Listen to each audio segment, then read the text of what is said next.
Hey everyone. So today I'm doing a collective reading.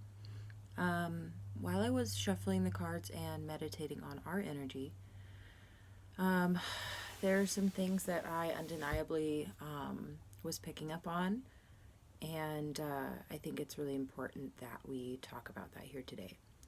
So, overwhelmingly, the biggest energy that I'm picking up on is injustice. And as most of us are well aware, there is a lot of suffering taking place in the world right now as we speak. And there is a lot of injustice. And to be quite frank, there is genocide. Okay? So, the reason why I am doing collective readings as well as individual signs so that we can zoom out from our own individual experience and take a look at the bigger picture. And how do we interact with the world around us? How do we see the world around us? And how does it affect us? And vice versa, right? So I think it's very important that we look at everything that's taking place, and not only just the things that concern us, interest us, or further our own beliefs, right? That would be considered selective listening, selective information consumption, right? So we want to embrace both the dark and the light, and the duality and the incredibly diverse nature of our planet and of humanity. So even within our own bodies, we have processes taking place where our cells are replicating, and we are in a state of healing and growth. And at the same time, we have cells that are dying and breaking down, and we are also in a state of decay. So just as with our bodies, when we have an illness, ignoring the illness does not make it go away. It can in fact progress and get worse and worse until it can even result in our death, right?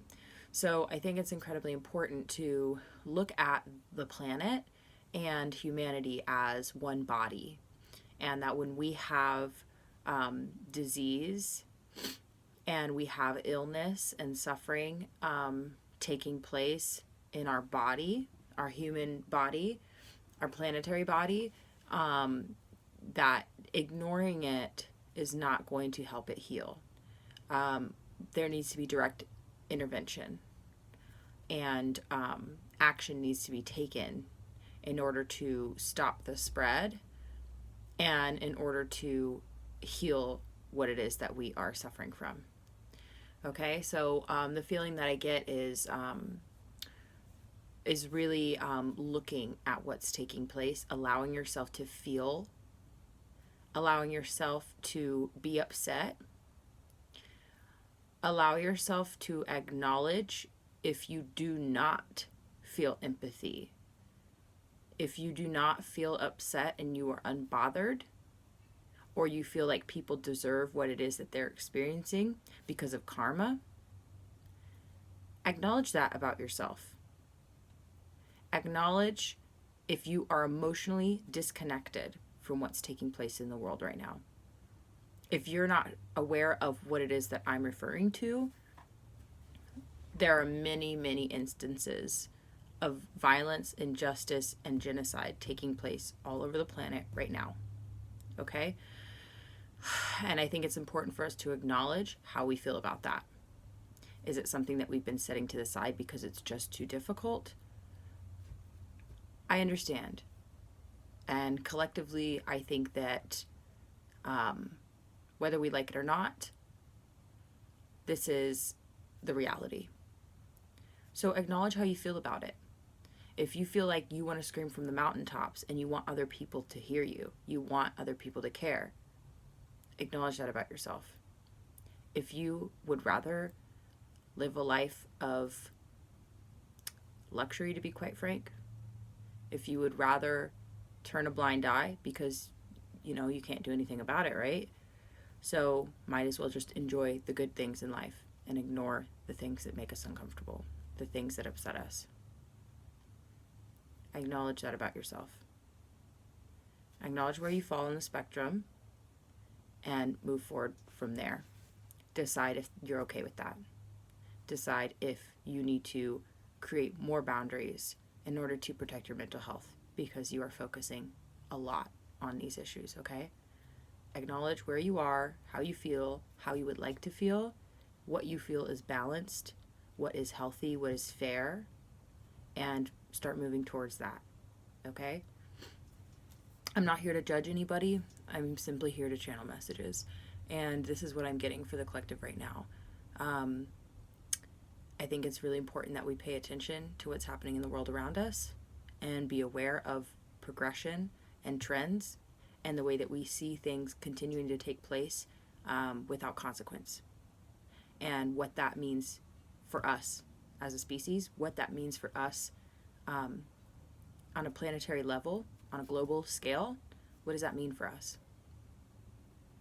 And what can we do to be involved? What can we do to be aware and to shift our collective consciousness, right?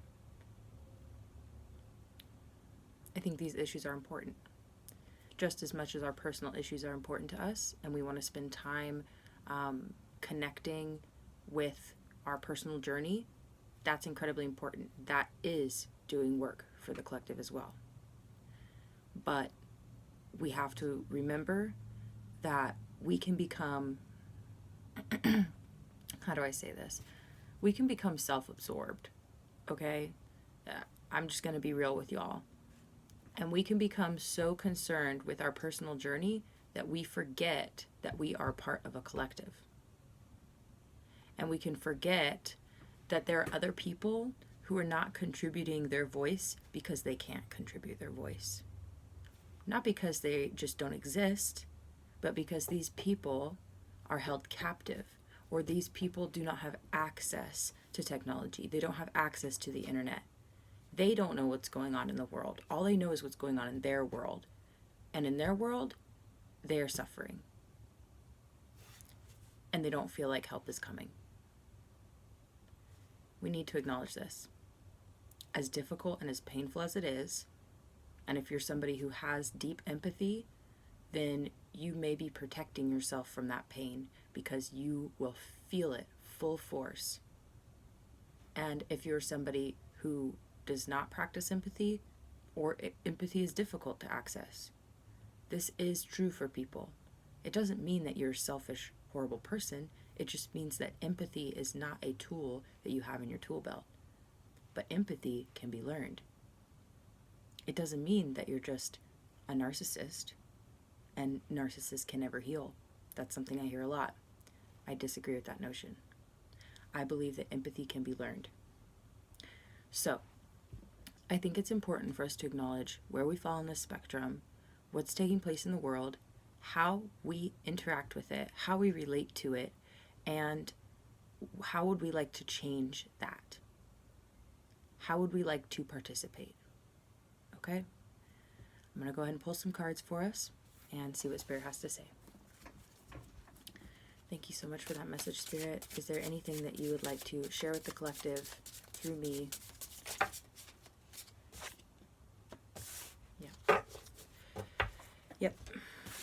We have day and night. This is exactly what I'm talking about. The duality of our world. The light and the dark. The day and the night.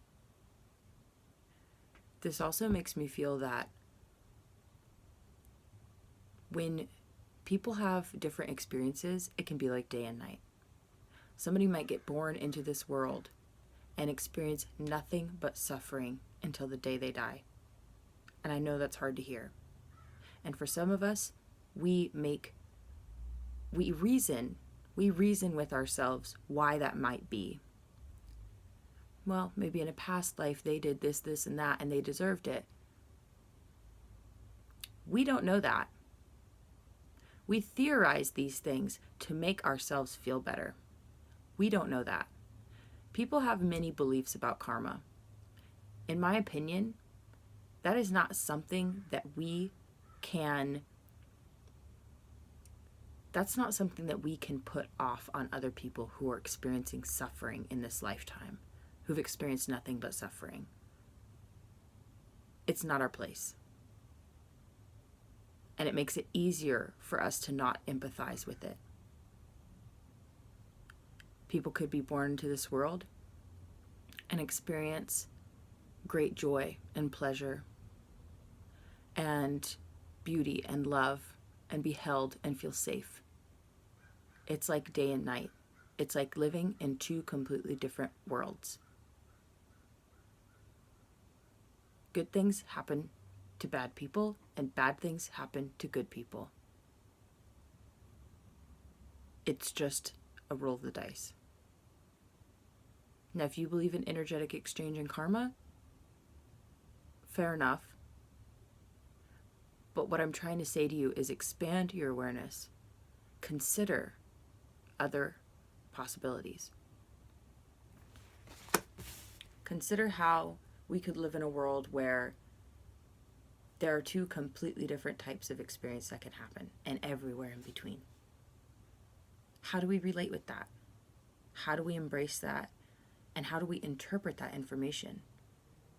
How do we reason with it and theorize about it in order to make it easier to swallow? Just consider it. Okay, I'm going to go ahead and pull some tarot. Thank you so much, Spirit, for these messages. I'm truly grateful, and I'm open to receiving more messages for the collective. Any more messages for the collective?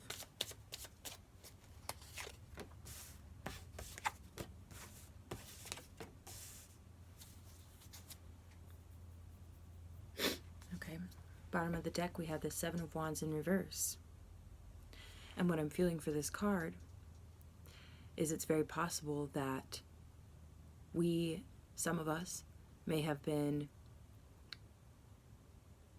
trying to be king of the hill, standing, defending our stance, defending our experience, defending ourselves, our world, and that may be changing. That may be changing for us.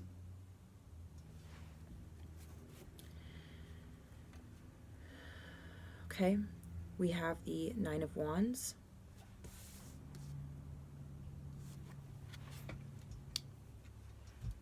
This is the Wounded Warrior card. It's quite possible that many of us have been through difficult times, to put it simply. A lot of us might be feeling really tired and very guarded.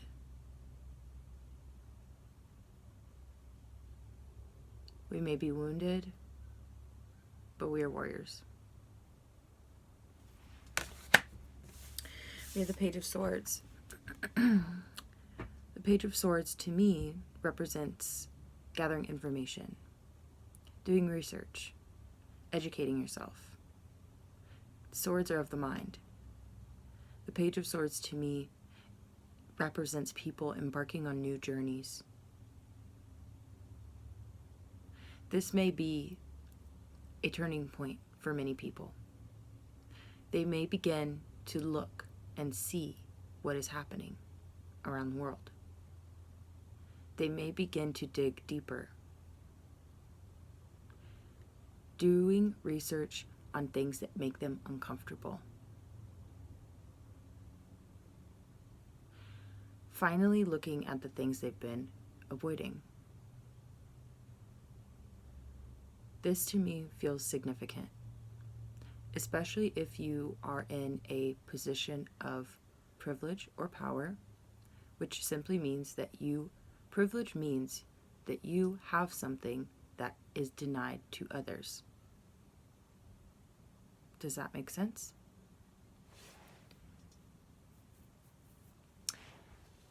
You may be using your access to technology and information in a new way. You may begin to look at the things that are difficult to look at.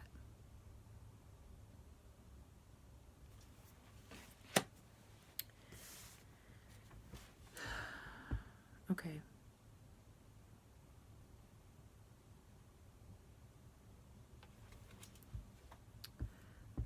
We have the Five of Chalices. I feel many of us may be sitting in our sorrow at this time and looking at the things that are painful for us.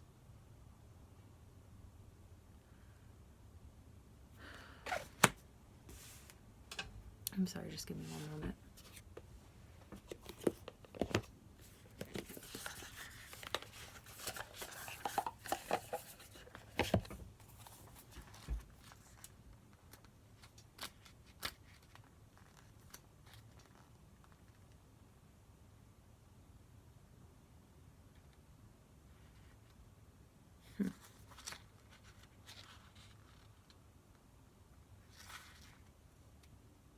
Okay, I apologize, and that's why I had a feeling I needed to take a moment. This is the Four of Cups.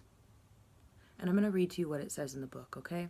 It says, though all of your affairs appear to be in order, there is a vague sense of dissatisfaction that lingers like a late afternoon shadow. You are unable to appreciate what you have built for yourself.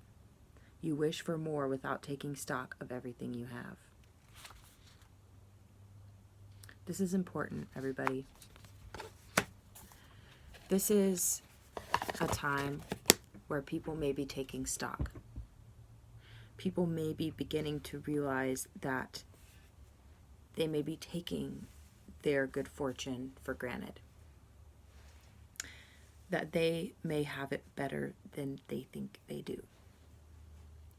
That by not looking at the entire spectrum of experience for everybody, there's no way to contextualize yours. There's no way to understand just how beautiful and abundant your life truly is.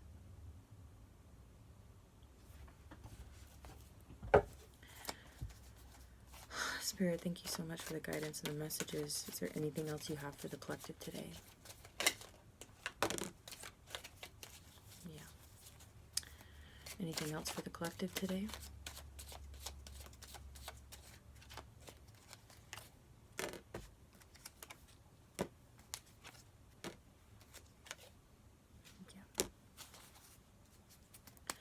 Bottom of the deck is the Ten of Cups in reverse.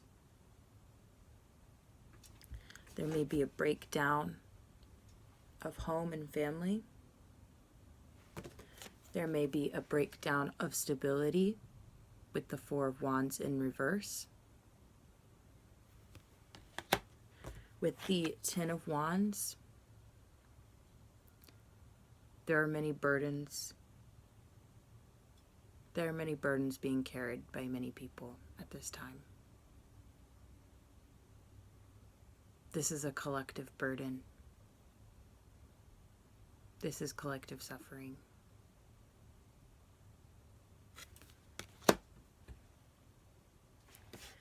This is collective injustice with the Justice card in reverse.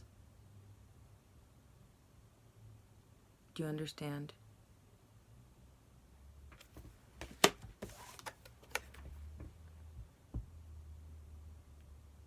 We're looking out. Some of us have been waiting for our ships to come in our entire lives. Some people's ships will never come in. Do you understand? Some people suffer their entire lives. And I don't say this to make you feel guilty. If you're feeling guilty, it may be because you are sitting in a Four of Cups energy and not being grateful for what it is you have. This is not to minimize your personal suffering. This is to contextualize your blessing. To contextualize your experience in this world and what it means to be grateful. What it means to have empathy. What it means to understand what other people are going through.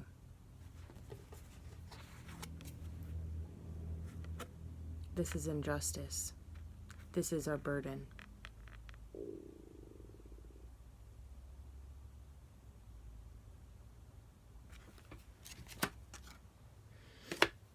We have the Devil in reverse. We are releasing ourselves from bondage. We are releasing ourselves from illusion, addiction, addiction to consumption, addiction to lies and illusions. We are captive to our own illusions. We are captive to our own desires. There are people who are in literal captivity. Some of you may be saying, I know. Okay, you know. Good. What now? Liberation. Liberation. We are releasing ourselves from captivity so that we may liberate others.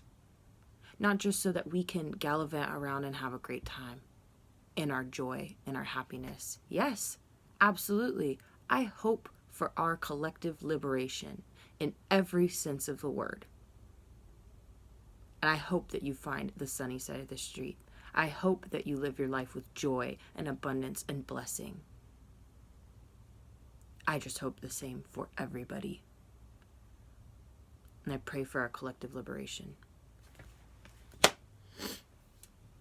Thank you so much. If you resonated, please like, share, subscribe, comment, all that good stuff. And I'll see you next time. Thank you.